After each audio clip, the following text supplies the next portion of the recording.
ಒತ್ತು ಕೊಟ್ಟಿದ್ದಾರೆ. ಆಸ್ಪತ್ರೆ ಅಂತ ಕಾಣ್ತಾರೆ.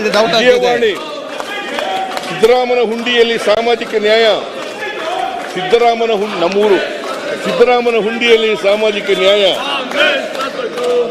ಸಿದ್ದರಾಮಯ್ಯ 15ನೇ ಬಜೆಟ್, 15ನೇ ಬಜೆಟ್, ಸಿದ್ದರಾಮಯ್ಯ 15ನೇ ಬಜೆಟ್. ನೀವು ಹಿಂಗೆ ಭಜನೆ ಮಾಡ್ಕೊಂಡೇ ಇರ್ಬೇಕು ಅಷ್ಟೇ. ನಿಮ್ಗೇನು ಜನ ಆಶೀರ್ವಾದ ಮಾಡಲ್ಲ, ಭಜನೆ ಮಾಡ್ಕೊಂಡೇ ಇರ್ಬೇಕು ಇವರು. ಮಾನ್ಯ ಅಧ್ಯಕ್ಷರೇ, ಆಮೇಲೆ ಹೀಗೆ ವಿವಿಧ ಪತ್ರಿಕೆಗಳು, ಟಿವಿಗಳು ನಮ್ಮ ಬಜೆಟ್ ಅನ್ನ ಪ್ರಶಂಸೆ ಮಾಡಿ ಬರೆದಿದ್ದಾವೆ.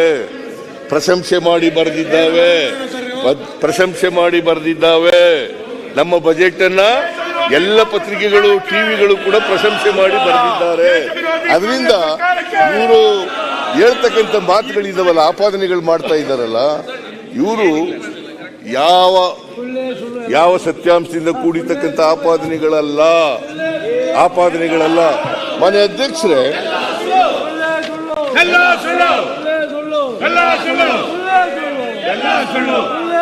ಬಸವರಾಜ ಬೊಮ್ಮಾಯಿ ಅವರು ಒಂದು ಮಾತು ಹೇಳಿದ್ದಾರೆ. ಏನಪ್ಪ ಅದು ಅಂತಂದ್ರೆ, ಕೇಂದ್ರ ಸರ್ಕಾರವನ್ನ ಹೊಗಳಿದ್ದಾರೆ. ಬಸವರಾಜ ಬೊಮ್ಮಾಯಿ ಅವರು ಕೇಂದ್ರ ಸರ್ಕಾರವನ್ನ ಹೊಗಳಿದ್ದಾರೆ. JDSನವರು ಕೂಡ ಪೈಪೋಟಿಗೆ ಬಿದ್ದವರಂತೆ. ಅದನ್ನೇ ಮಾಡಿದ್ದಾರೆ, ಆ ಕೆಲಸನೇ ಮಾಡಿದ್ದಾರೆ. ಪೈಪೋಟಿಗೆ ಬಿದ್ದವರಂತೆ. ಐ ಡೋಂಟ್ ನೋ, ನೀವು ಆ JDS ಅಂತ ಇಟ್ಕೊಳ್ಳೋದು ಇದೆಯಲ್ಲ, ಜನತಾದಳ್ ಸೆಕ್ಯುಲರ್, ತೆಗೆದಾಕ್ಬಿಡಿ, ದಯಮಾಡಿ ತೆಗೆದಾಕ್ಬಿಡಿ. ಬರೀ ಜನತಾದಳ ಅಂತ ಇಟ್ಕೊಳ್ಳಿ, ಜನತಾದಳ BJP ಅಂತ ಇಟ್ಕೊಳ್ಳಿ. JDS ರಾಜೇಗೌಡ ಕೂತ್ಕೊಳ್ಳಿ,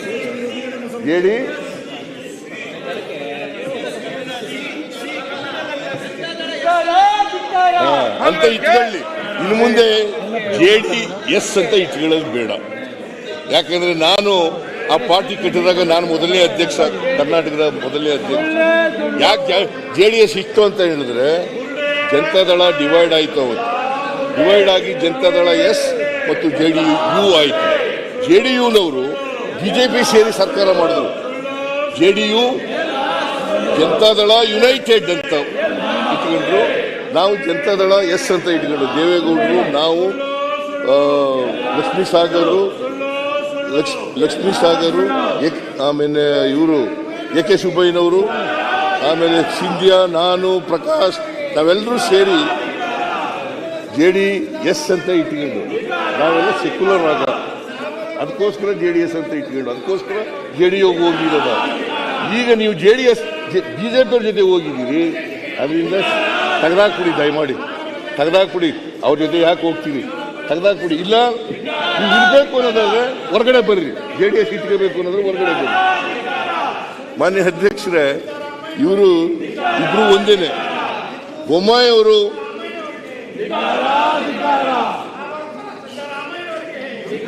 ಸುಮಾರು ಅವರು 30% ಭಾಷಣ, ಎಲ್ಲ ಅಶೋಕ್ ಸೇರ್ಕೊಂಡು 30% ಭಾಷಣ ಎಲ್ಲವೂ ಕೂಡ ಕೇಂದ್ರ ಸರ್ಕಾರ ಹೊಗಳೋದ್ರಲ್ಲಿತ್ತು. 30% ಭಾಷಣ ಕೇಂದ್ರ ಸರ್ಕಾರ ಹೊಗಳೋದ್ರಲ್ಲಿತ್ತು. ಯಾಕೆ ಹೊಗಳ್ತೀರಿ? ಇಷ್ಟೊಂದು ಅನ್ಯಾಯ ಮಾಡಿದ್ದಾರೆ ಕರ್ನಾಟಕಕ್ಕೆ. ನಿಮಗೆ 1,40,000 ಕೋಟಿ ನಮ್ಮಿಂದ ತೆರಿಗೆ ಹೋಗ್ತದೆ. 1 ರೂಪಾಯಿ, 100 ರೂಪಾಯಿ ತೆರಿಗೆ ಕಳಿಸಿದ್ರೆ ಕೇಂದ್ರ ಸರ್ಕಾರಕ್ಕೆ ನಮಗೆ ಬರೋದು ಬರೀ 12ರಿಂದ 13 ರೂಪಾಯಿ. 12ರಿಂದ 13 ರೂಪಾಯಿ. ಇವರು ಇದನ್ನು ಸಮರ್ಥನೆ ಮಾಡ್ಕೊತಾರಲ್ಲ, ಇವ್ರಿಗೆ ನಾಚಿಕೆ ಆಗ್ಬೇಕ ಬೇಡ? ಇದು ಕರ್ನಾಟಕ ರಾಜ್ಯದ ಇದಕ್ಕೆ ವಿರುದ್ಧನೋ ಅಲ್ವಾ? ಕರ್ನಾಟಕ 7 ಕೋಟಿ ಕನ್ನಡಿಗರ ವಿರುದ್ಧವಾಗಿರ್ತಕ್ಕಂಥದ್ದು. 7 ಕೋಟಿ ಕನ್ನಡಿಗರಿಗೆ ದ್ರೋಹ ಮಾಡ್ತಕ್ಕಂಥ ಕೆಲಸ. 7 ಕೋಟಿ ಕನ್ನಡಿಗರಿಗೆ ದ್ರೋಹ ಮಾಡ್ತಕ್ಕಂಥ ಕೆಲಸ. ಬರೀ 12-13 ರೂಪಾಯಿ ಬರ್ತದೆ.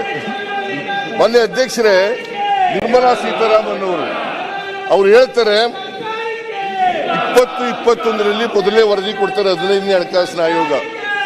ಆಗ ತೆರಿಗೆ ಕಡಿಮೆ ಆಗಿದೆ. ಯಾಕಂದ್ರೆ ನಮಗೆ ಹಣಕಾಸಿನ ಆಯೋಗದಲ್ಲಿ 4.71% ಕೊಟ್ಟಿದ್ರು. 15ನೇ ಹಣಕಾಸಿನ ಆಯೋಗದಲ್ಲಿ 3.64% ಕೊಟ್ಟರು. ಅಂದ್ರೆ 1.07% ಕಡಿಮೆ ಆಯ್ತು.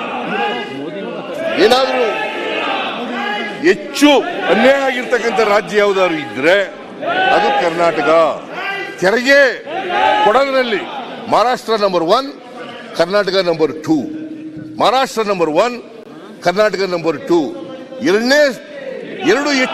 ಎರಡನೇ ಸ್ಥಾನದಲ್ಲಿ ಹೆಚ್ಚು ತೆರಿಗೆ ಕೊಡ್ತಕ್ಕಂಥ ರಾಜ್ಯಗಳಲ್ಲಿ ಇಡೀ ದೇಶದಲ್ಲಿ ಎರಡನೇ ಸ್ಥಾನದಲ್ಲಿ ಇರ್ತಕ್ಕಂಥವ್ರು ಇಷ್ಟೊಂದು ಅನ್ಯಾಯ ಮಾಡ್ತಾರಲ್ಲ, ಆ ಅನ್ಯಾಯನ ಇವರು ಬೆಂಬಲಿಸ್ತಾರಲ್ಲ, ಇವ್ರಿಗೇನಾದ್ರು ಸ್ವಲ್ಪ ಆದ್ರೂ ಕೂಡ ಕನ್ನಡಿಗರ ಬಗ್ಗೆ ಕಾಳಜಿ ಇದೆಯಾ?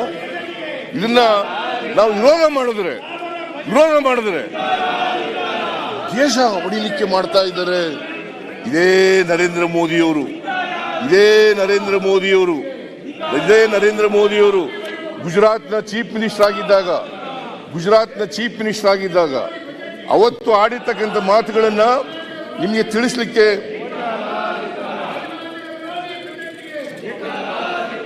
ಮಾತು ಏನಂತ ಹೇಳಿದರೆ ಗೊತ್ತಾ? ಗುಜರಾತ್ನಿಂದ ನೀವು ತೆರಿಗೆ ಕಲೆಕ್ಟ್ ಮಾಡಬೇಡಿ, ನೀವು ನಮಗೇನು ಕೊಡಬೇಡಿ. ನಾವು ಆ ಮಾತು ಹೇಳಿದೀವ? ಅನ್ಯಾಯ ಮಾಡಿದ್ದೀರಿ ನೀವು, ಇದು ಸರಿಪಡಿಸಿ. ಆಮೇಲೆ ಹಣಕಾಸಿನ ಆಯೋಗದ ವರದಿ ಇದೆಯಲ್ಲ, ಅದು ಶಿಫಾರಸು ಅಷ್ಟೇ.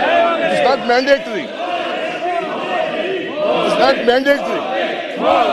Not mandatory. ಒಪ್ಕೊಳ್ಳೇಬೇಕು ಅಂತೇನಿಲ್ಲ. ಇವರು ಹೇಳ್ತಾ ಇದ್ದಾರಲ್ಲ, ಮೋದಿ ಇಲ್ಲಿದ್ದಾರ, ಮೋದಿ ಬಿಟ್ಟರೆ ಏನಿಲ್ಲ, ನಿಮ್ ಶಕ್ತಿ ಏನಿಲ್ಲ. ಇವರೆಲ್ಲ ನಿಶಕ್ತರು, ರಾಜಕೀಯವಾಗಿ ನಿಶಕ್ತರು, ಏನೂ ಇಲ್ಲ. ಮೋದಿ ಹೆಸರು ಮೇಲೆ ಜೈ ಶ್ರೀರಾಮ್. ನಾವು ಹೇಳ್ತಾ ಇದ್ದು ಜೈ ಸೀತಾರಾಮ್ ಅಲ್ಲ, ಜೈ ಸೀತಾರಾಮ್. ಇವರು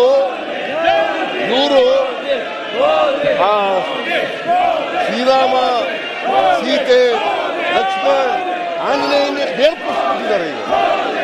ಯಾಕೆಂತಂದ್ರೆ ಅದೇ ಇವರು ಸಮಾಜ ಹೊಡಿತಕ್ಕಂಥ ಕೆಲಸ. ಇವರು ಅದನ್ನು ತಿಳ್ಕೋಬೇಕಾಗ್ತದೆ. ಮಾನ್ಯ ಅಧ್ಯಕ್ಷರೇ, ನಾವು ಕರ್ನಾಟಕದಲ್ಲಿ ಹೆಚ್ಚು ತೆರಿಗೆ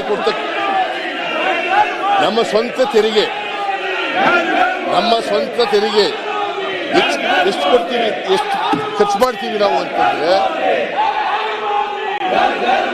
78% ಸ್ವಂತ ತೆರಿಗೆ. ನಮಗೆ ಕೇಂದ್ರದಿಂದ ಬರ್ತಕ್ಕಂಥದ್ದು 22% ತೆರಿಗೆ ಪಾಲು. ಮತ್ತು ಕೇಂದ್ರ ಪುರಸ್ಕೃತ ಯೋಜನೆಗಳಿಂದ ನಾವು ಬರ್ತಕ್ಕಂಥ ಒಟ್ಟು 22% ಮಾತ್ರ.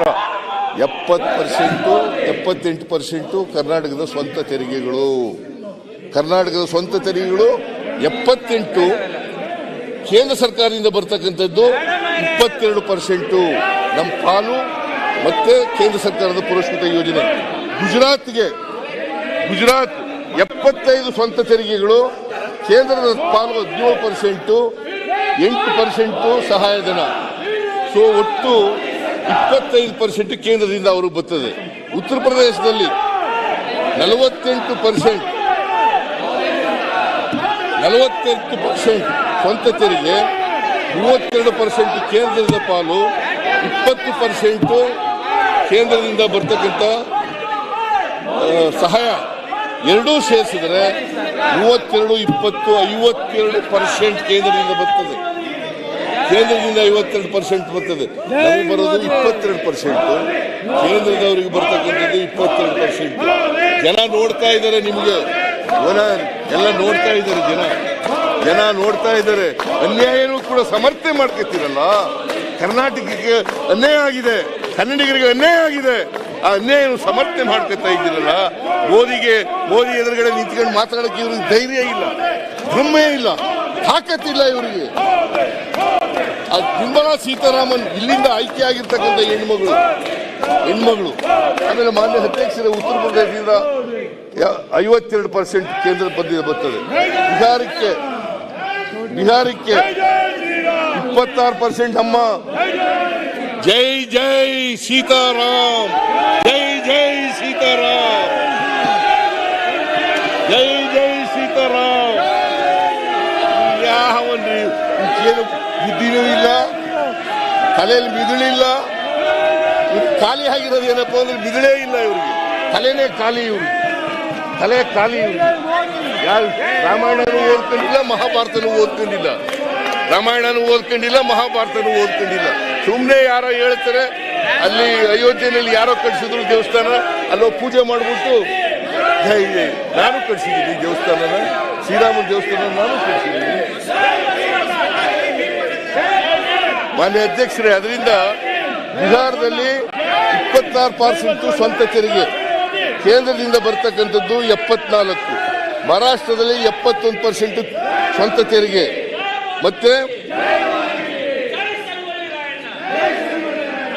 29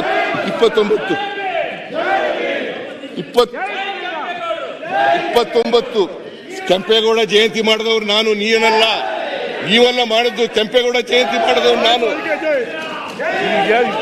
ಬುದ್ಧಿ ಇದೆಯಾ? ಕೆಂಪೇಗೌಡ ಜಯಂತಿ ಮಾಡಿದವ್ರು ನಾನು, ಏನು ಮಾಡಿಲ್ಲ. ಕಿತ್ತೂರು ರಾಣಿ ಚೆನ್ನಮ್ಮನ ಜಯಂತಿ ಮಾಡಿದವ್ರು ನಾನು, ಬಸವಣ್ಣನವರನ್ನ ಸಾಂಸ್ಕೃತಿಕ ನಾಯಕರನ್ನಾಗಿ ಮಾಡಿದ್ದು ನಾನು, ಬಿಜಾಪುರ ಮಹಿಳಾ ಯೂನಿವರ್ಸಿಟಿಗೆ ಅಕ್ಕ ಮಹಾದೇವಿ ಸಿಗ್ತವ್ ನಾನು. ಇವ್ರು ಏನ್ ಮಾಡಿದ್ದಾರೆ? ಏನ್ ಮಾಡಿದ್ದೀರಿ ನೀವು? ಏನ್ ಮಾಡಿದ್ದೀರಿ ನೀವು? ಏನು ಮಾಡಿಲ್ಲ, ಏನು ಮಾಡಿಲ್ಲ. ಬಸವಣ್ಣನವರನ್ನ ಸಾಂಸ್ಕೃತಿಕ ನಾಯಕ ಅಂತ ಘೋಷಣೆ ಮಾಡಿದ್ರು. ಎಲ್ಲ ಸರ್ಕಾರಿ ಕಚೇರಿಗಳಲ್ಲಿ ಬಸವಣ್ಣನವರನ್ನ ಅವರ ಫೋಟೋ ಇಡಬೇಕು ಅಂತ ಮಾಡಿದವರು ನಾವು. ವಿಶ್ವಗುರು ಬಸವಣ್ಣ, ವಿಶ್ವಗುರು ಬಸವಣ್ಣ ಸಾಂಸ್ಕೃತಿಕ ನಾಯಕ. ಯಾವುದೇ ದೇಶದ್ರೋಹದ ಕೇಸ್ ಹಾಕಿಲ್ಲ, ಪೂರ್ತಿ ಅವರ ಬೆಂಬಲವಾಗಿ ಈ ಸರ್ಕಾರ ಪೂರ್ತಿ ದೇಶದ್ರೋಹಿಗಳಿಗೆ, ಬರೀ ನಾಟಕ, ದೇಶದ್ರೋಹಿಗಳ ಪರವಾಗಿ ನಿಂತಿರುವಂತ ಕಾಂಗ್ರೆಸ್ ಸರ್ಕಾರ ಬೋಗಸ್ ಬಜೆಟ್. ಈ ಬಜೆಟ್ ಅಲ್ಲಿ ಎಲ್ಲ ಅಲ್ಪಸಂಖ್ಯಾತರಿಗೆ ಕೊಡುವಂತ ಹಿಂದೂಗಳ ವಿರೋಧಿ ಬಜೆಟ್, ಹಿಂದೂಗಳನ್ನ ದಮನ ಮಾಡುವಂತ ಬಜೆಟ್, ಹಿಂದೂಗಳಿಗೆ ಅನ್ಯಾಯ, ದೇವಸ್ಥಾನದ ಹುಂಡಿಯನ್ನ ತಿನ್ನೋದು, ಕುವೆಂಪು ಅವರ ಕವನಗಳನ್ನ ತೆಗೆದುಹಾಕೋದು, ಇವೆಲ್ಲವನ್ನ ಮಾಡಿರುವಂತ ಈ ದುಷ್ಟ ಸರ್ಕಾರ ಇವತ್ತು ಒಂದೇ ಒಂದು ನಿಮಿಷನೂ ಕೂಡ ಇಲ್ಲಿ ಅಧಿಕಾರ ಇರೋಕೆ ಯೋಗ್ಯತೆಯನ್ನ ಕಳ್ಕೊಂಡಿದ್ದಾರೆ. ಈ ಯೋಗ್ಯತೆ ಇಲ್ಲ ಅಂತ ಸರ್ಕಾರ ಮುಖ್ಯಮಂತ್ರಿಗಳು ರಾಜೀನಾಮೆ ಕೊಡಬೇಕು, ಮುಖ್ಯಮಂತ್ರಿಗಳು ರಾಜೀನಾಮೆ ಕೊಡಬೇಕು, ನೈತಿಕ ಹೊಣೆ ಹೊತ್ತು ಮುಖ್ಯಮಂತ್ರಿಗಳು ರಾಜೀನಾಮೆ ಕೊಡಬೇಕು. ಈ ಸರ್ಕಾರಕ್ಕೆ ಇಲ್ಲಿ ಉಳಿಯುವಂತ ನೈತಿಕ ಅಧಿಕಾರವನ್ನು ಕಳ್ಕೊಂಡಿದ್ದಾರೆ, ದೇಶದ್ರೋಹಿಗಳ ಕಡೆ ಶಾಮೀಲಾಗಿದ್ದಾರೆ. ಅದರಿಂದ ಇದರ ವಿರುದ್ಧವಾಗಿ ನಾವು ಈ ಸರ್ಕಾರವನ್ನ ವಜಾ ಮಾಡಿ ಅಂತ ಹೇಳಿ ಗವರ್ನರ್ಗೆ ನಾವು ಭೇಟಿ ಮಾಡ್ತೀವಿ. ಗವರ್ನರ್ನ ಭೇಟಿ ಮಾಡಿ ಈ ಸರ್ಕಾರವನ್ನ ವಜಾ ಮಾಡುವಂತಕ್ಕೆ, ಈ ಸರ್ಕಾರ ನಾಲಾಯಕ್ ಸರ್ಕಾರ, ಒಬ್ಬರನ್ನು 48 ಗಂಟೆ ಆಗಿ ಒಬ್ಬರನ್ನು ಬಂಧಿಸಿಲ್ಲ. ಈ ಸರ್ಕಾರ ಯಾರ ಪರವಾಗಿದೆ? ದೇಶದ್ರೋಹಿಗಳ ಪರವಾಗಿದೆ. ವಿಧಾನಸೌಧ ಟೆರರಿಸ್ಟ್ಗಳ ತಾಣ, ಸ್ಲೀಪರ್ಸ್ಗಳ ತಾಣ. ಸ್ಲೀಪರ್ಸ್ಗಳೆಲ್ಲ ಈಗ ಎಷ್ಟು ಜನ ಇದಾರೋ ಗೊತ್ತಿಲ್ಲ. ಮುಂದೊಂದು ದಿನ ವಿಧಾನಸಭೆ ಒಳಗಡೆನು ಪಾಕಿಸ್ತಾನ ಅಂದ್ರೆ ಏನು ಮಾಡಲ್ಲ ಇವರು ಅಂತ ನೀಚ ಕಾಂಗ್ರೆಸ್ ಆಡಳಿತವನ್ನು ಧಿಕ್ಕರಿಸಿ ಇವತ್ತು ನಾವು ವಾಕೌಟ್ ಮಾಡ್ತಾ ಇದ್ದೀರಿ. ಎಲ್ಲರೂ ವಾಕೌಟ್ ಮಾಡೋಣ.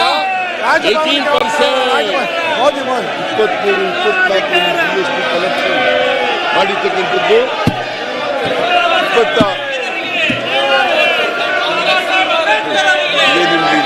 ಏನಿಲ್ಲ, ವಾಕೌಟ್ ಮಾಡೋದು ನೀವು ಬಂಡಿ ನಡ್ರಿ ನಿಮ್ಗೇನು ಇನ್ನೇನು ಆಗೋದಿಲ್ಲ. ಅವ್ರು ಯಾರು ಅವ್ರು ಏನು ಮಾತಿಲ್ಲ, ಕೇಳ್ತಿ ಕುಣಿತೀವಿ ನಡ್ರಿ. ಮಾನ್ಯ ಅಧ್ಯಕ್ಷರೇ,